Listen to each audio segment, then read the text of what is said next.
Halo sahabat hipnoterapi, bersama saya Sahari dalam channel Sahari Hipnoterapi. Pada kesempatan ini saya akan memperkenalkan apa yang dimaksud dengan hipnosis dan hipnoterapi.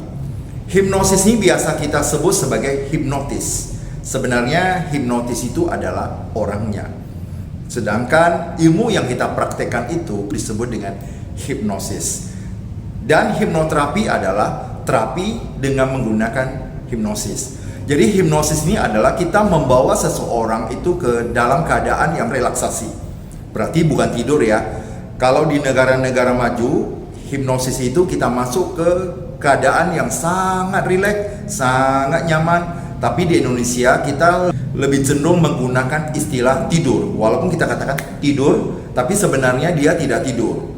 Yang tidur itu adalah alam sadarnya. Alam bawah sadarnya itu tidak tidur.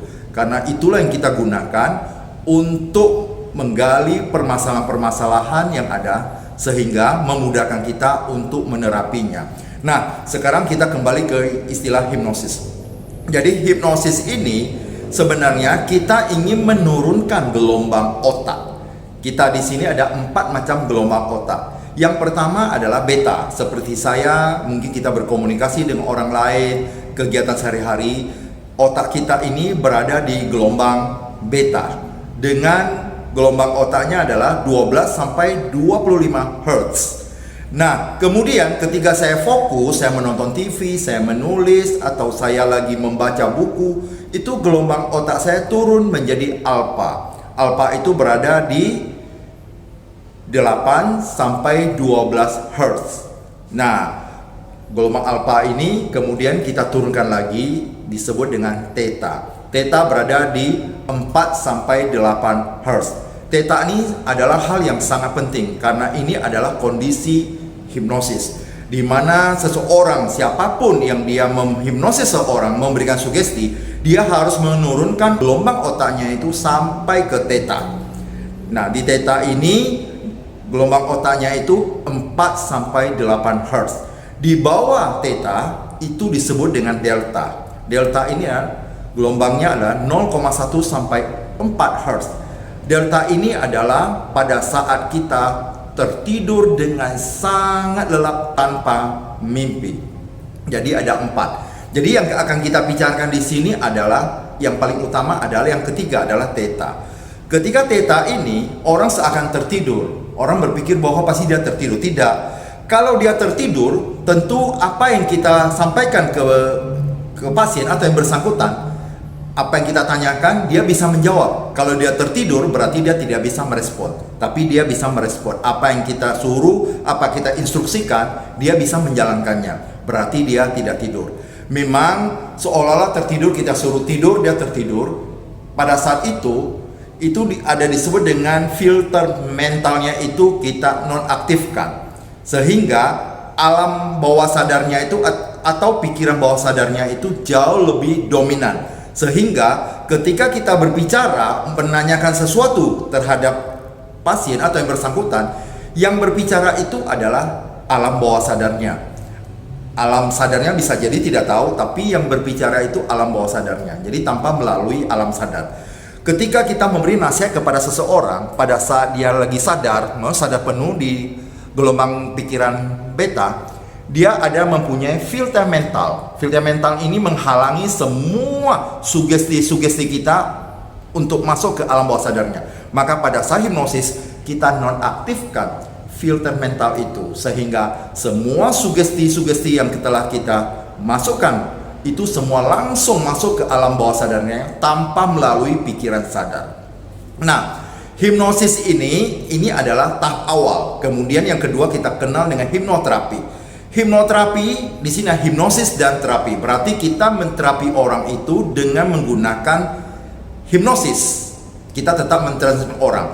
Jadi supaya kita tidak salah bahwa hipnosis itu ketika orang itu kita hipnosis, dia tidak tidur. Ingat ya, karena kita sengaja membuat dia rileks seolah-olah tertidur, tapi bisa juga kita suruh dia buka mata, dia berbicara seperti kita layaknya kita sadar seperti sekarang ini.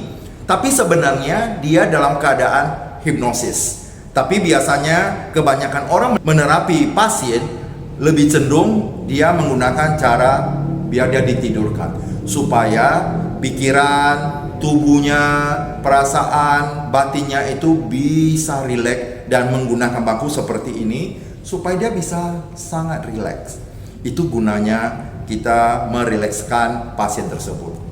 Nah, sekarang kita lihat pada gelombang otak ini dari beta. Seperti sekarang saya berada di posisi beta, dan ketika saya merileks, saya fokus pada sesuatu, gelombang otak saya cenderung akan turun. Ketika turun, dia akan semakin tenang, akhirnya sampai di theta. Ketika sampai di theta, dia tenang sekali, dia tertidur. Karena seseorang kalau mau tidur itu dia harus dalam kondisi yang tenang. Tapi kalau dalam hiruk pikuk dia tidak bisa tidur. Jadi bagaimana ya kondisi theta itu? Kondisi theta itu seperti ini. Ketika kita akan tidur, misalnya mata kita sudah terpejam, kita banyak mendengar suara-suara dari luar, tapi mata kita tidak terbuka. Kita sadar bahwa ada suara-suara itu, tapi kita sangat sulit untuk membuka mata. Itu adalah ketenangan di posisi theta. Nah, inilah adalah kondisi hipnosis. Pada kondisi theta inilah kita sugesti pasien itu, dan semua apa yang kita sugesti itu semua kita tanamkan di alam bawah sadarnya. Jadi alam bawah sadarnya seperti ini. Kami yang sebagai juru hipnosis atau hipnotis ya, atau sebagai hipnoterapi, jadi kami ini seperti seorang tukang rumput. Misalnya ada satu lahan yang sangat luas, itu kami tebas. Sudah ditebas itu akan kami tanam. Yang ditebas itu adalah semua kesan-kesan yang ada di dalam batin, di alam bawah sadarnya yang negatif itu kita buang. Setelah kita buang itu, kita tanam. Tapi sebelum itu, kita harus tanya dulu sama pasien itu, apa yang mau ditanam? Mau durian kah, atau semangka, atau macam-macam lah, atau pepaya, semua kita tanyakan. Tapi kalau si pasien ini ingin menanam durian, ya kita tanam durian di dalamnya.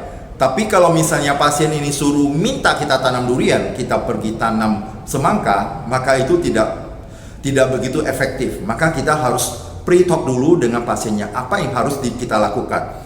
Hipnosis itu akan berhasil jika kerjasama